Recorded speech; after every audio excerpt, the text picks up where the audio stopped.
Causes, prevention and diagnosis of different diseases that affect our immune system.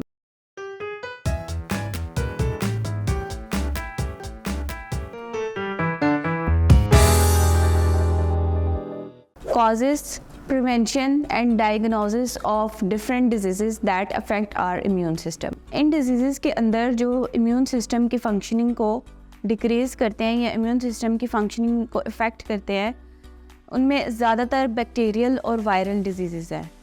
First disease जिसको हम study करेंगे that is hepatitis. Hepatitis एक disease है जो basically आपकी बॉडी के अंदर लीवर को डिसफंक्शन कराती है, लीवर को अफेक्ट करती है। लीवर का काम क्या है? ये फूड है, जो भी बॉडी के अंदर सिस्टम है, अगर कोई ड्रग आ रही है तो उसको मेटाबोलाइज करता है, उसको फंक्शनिंग के लिए प्रोसीड करवाता है। तो लीवर का बॉडी के अंदर एक इम्पॉर्टेंट रोल है। अगर लीवर ही काम नहीं करेगा तो इसका मेटाबोलाइज करने का फंक्शन है वो स्टॉप कर देगा या डिक्रीज़ कर देगा। तो इस तरह से ये लीवर को अफेक्ट करती है। अगर इसके कॉजेटिव एजेंट्स को देखें कि ये किन किन चीज़ों की वजह से कॉज होती है, तो that is due to the virus.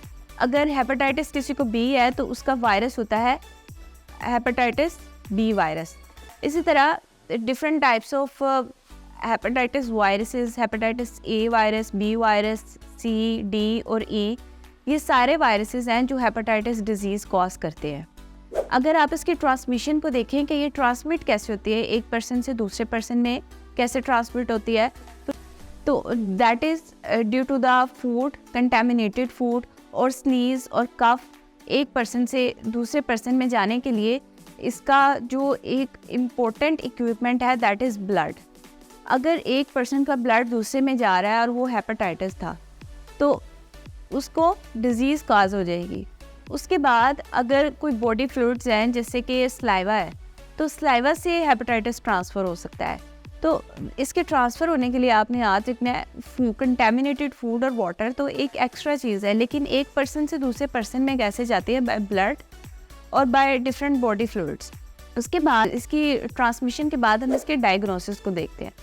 Diagnosis में हम देखेंगे कि इसको डायग्नोस कैसे किया जाता है। तो इसको ब्लड टेस्ट से डायग्नोस किया जाता है। ब्लड टेस्ट के अंदर एंटीजन और एंटीबॉडी रिएक्शन से पता चल जाता है कि इसके अंदर इस वक्त हेपेटाइटिस के वायरसेस एग्जिस्ट कर रहे हैं या नहीं कर रहे। तो इसका ब्लड टेस्ट से हम डायग्नोसिस को कर लेते हैं। फिर नेक्स्ट आ जाती है इसकी prevention.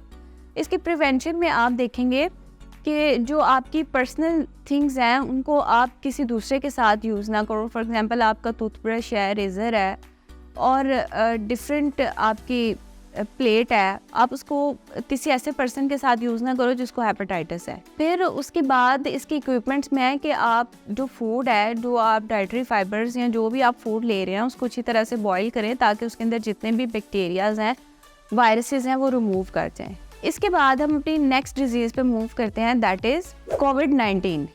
Covid is a disease that affect directly our immune system.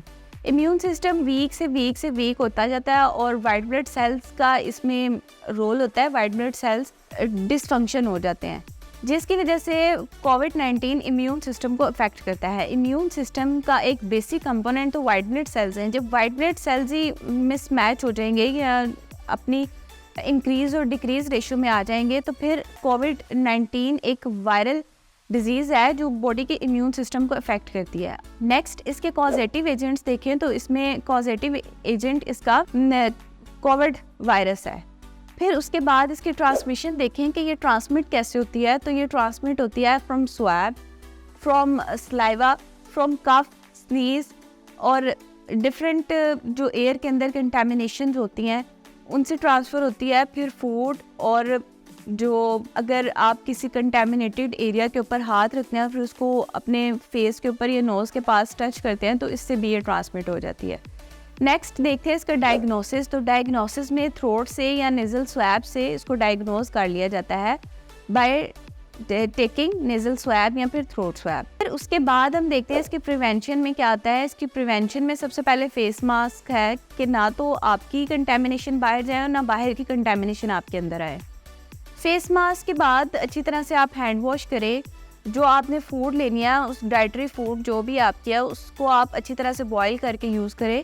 तो ये इसके कुछ इक्विपमेंट्स हैं, प्रोटेक्टिव इक्विपमेंट्स हैं। फिर इसके बाद हम नेक्स्ट डिजीज़ के ऊपर मूव करते हैं, दैट इज़ टाइफॉइड। टाइफॉइड में आप देखेंगे टाइफॉइड आपके इम्यून सिस्टम को इस तरह से वीक करता है कि इससे फीवर हो जाता है, कोल्ड है, डिफरेंट इसके डिस्टेंस मेंटेन करना और कोविड के लिए वैक्सीनेशन लगवाना भी इसके प्रिवेंशन में आता है। फिर इसके बाद हम देखते हैं नेक्स्ट का कॉजेटिव एजेंट क्या है।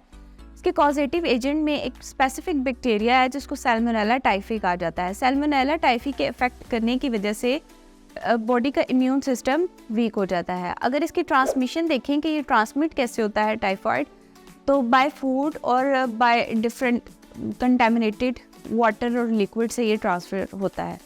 आप इसकी प्रिवेंशन के ऊपर मूव करें तो इसकी प्रिवेंशन में है हाइजीन को मेंटेन करें और प्रॉपरली फूड कुकिंग। एक इसकी डायग्नोसिस रहती है। डायग्नोसिस में आप देखेंगे कि टाइफाइड को ब्लड टेस्ट से डायग्नोज किया जाता है। ब्लड टेस्ट से इसके एंटीजन और एंटीबॉडीज़ देखी जाती हैं और फिर इसको डायग्नोज कर लिया जाता है। Next disease that is dengue. Dengue में भी बॉडी का टेम्परेचर इम्बैलेंस होता है, बॉडी का इम्यून सिस्टम वीक कर जाता है। अगर आप इसके कॉजेटिव एजेंट्स को देखें तो इसमें बेसिकली प्रोटोजोआ आ सकता है, ये वायरल डिजीज़ है। फिर उसके बाद डेंगू में आप देखेंगे कि ये इसका कॉज क्या है, तो एक मॉस्किटो है जिसको एडिस मॉस्किटो कहते हैं, उसके बाइट करने से ये डेंगू होता है। फिर उसके बाद इसकी ट्रांसमिशन को देखें तो ट्रांसमिशन में आप डेंगू के देखेंगे कि एक सिंपल मॉस्किटो के बाइट करने से कुछ नहीं होगा। जो एडिस मॉस्किटो है जिसके अंदर डेंगू के पार्टिकल्स एग्जिस्ट कर रहे हैं, उसके बाइट करने से ये ट्रांसमिट होता है। और फिर कोई अगर एक सिंपल मॉस्किटो है वो किसी ऐसे पर्सन को जाके बाइट करता है जिसको पहले से डेंगू है, तो वो डेंगू के जो पार्टिकल्स हैं वो उस मॉस्किटो के अंदर एंटर हो जाएंगे और फिर वही मॉस्किटो जो पहले ठीक था डेंगू के पार्टिकल्स के साथ, जब किसी हेल्दी पर्सन को जाके बाइट करता है तो उसको भी डेंगू ट्रांसफ़र हो जाता है। तो इस तरह ये एक पर्सन से दूसरे पर्सन के अंदर भी ट्रांसमिट होता है। अगर इसका टेस्ट देखिए तो इसको ब्लड टेस्ट से डायग्नोज किया जाता है और इसकी प्रिवेंशन में आता है to maintain distance from those person which have dengue. जिनको पहले से डेंगू है उनसे डिस्टेंस को मेंटेन करें, हाइजीन को मेंटेन करें और जो मॉस्किटो से बचने के लिए मॉस्किटो रिपेलेंट्स आते हैं उनको यूज़ करें, फ्लो करवाएं उनको, जिससे वो कंटेमिनेशन एनवायरनमेंट के अंदर से ख़त्म हो जाए और मॉस्किटो भी वहाँ से रिमूव कर दिए जाएं। तो इस टॉपिक के अंदर हमने डिफरेंट डिजीज़, कुछ वायरल और कुछ बैक्टीरियल डिजीज़ को स्टडी किया। अल्लाह हाफिज़।